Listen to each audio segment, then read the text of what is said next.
জুলাই সনদ বলি বা জাতীয় সনদ বলি, এই বিষয়ে স্বাক্ষরিত হওয়ার জন্য সবচেয়ে বেশি আন্তরিকতা আমরা প্রদর্শন করেছি। আমরা জাতীয় মূলনীতির ক্ষেত্রে আমরা আমাদের অবস্থান জানিয়েছি, আমরা কি বিষয়ে একমত। আমরা 70 অনুচ্ছেদের ব্যাপারে আমাদের পজিশন জানিয়ে আমরা সেখানে একমত হয়েছি এবং সেটা জাতীয় সনদে অন্তর্ভুক্ত হবে, সবাই সেটা একমত হয়েছে।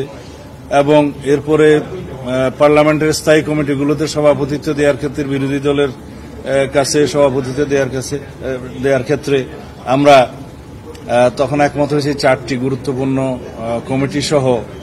আর আসনের সংখ্যার অনুপাতে যা পাবে বিরোধী দল সেখানে হয়তো 1/3ও আসতে পারে, সেগুলোর বিষয়ে আমরা একমত হয়েছি।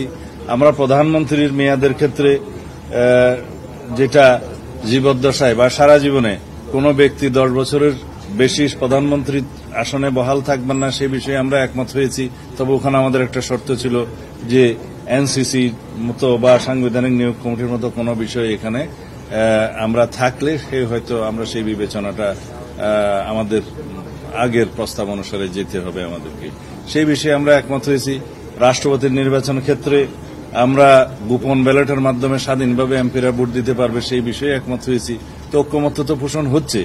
এখন যদি জাতীয় ঐক্যমত্য কমিশনের সকল প্রস্তাবে যদি আমাদেরকে 100% একমত হতে বলে, তাহলে আলোচনার জন্য ডাকা হলো কেন? জাতীয় ঐক্যমত্য পোষণ হলে যে সমস্ত বিষয়গুলোতে দলসমূহ একমত হবে, সেই বিষয়গুলো একত্রিত করে জুলাই সনদ বা জাতীয় সনদ স্বাক্ষরিত হওয়ার কথা। তা এখন এখানে যদি আমাদেরকে বাধ্য করা হয় যে এই সমস্ত বিষয়ে একমত হতেই হবে, সেটা তো সঠিক হলো না। আমি হতাশ নই, আমরা হতাশা কখনোই ব্যক্ত করি না, আমরা আশাবাদ ব্যক্ত করি। আমরা এই প্রস্তাব দেব যে সমস্ত বিষয়ে দলসমূহ এবং সবাই মিলে ঐক্যমত্য পোষণ হবে, সেগুলো জুলাই সনদ হিসেবে স্বাক্ষরিত হবে। আর বিষয় যেগুলো এখনো আলোচনাধীন আছে, এই বিষয়ে আমি কোনো আলোচনার টেবিলে যেহেতু আছে, এই বিষয়ে আমি কংক্রিট কোনো সিদ্ধান্তমূলক কোনো কথা আমার দলের পক্ষ থেকে দেব না। যদি নতুন কোনো প্রস্তাব আসে ওই বিষয়গুলোতে গ্রহণযোগ্য, যেটা জাতির জন্য কল্যাণ হবে, সেটা অবশ্যই আমরা দলে আলোচনা করে পরে আবার জানাবো। এই হচ্ছে আমাদের বক্তব্য।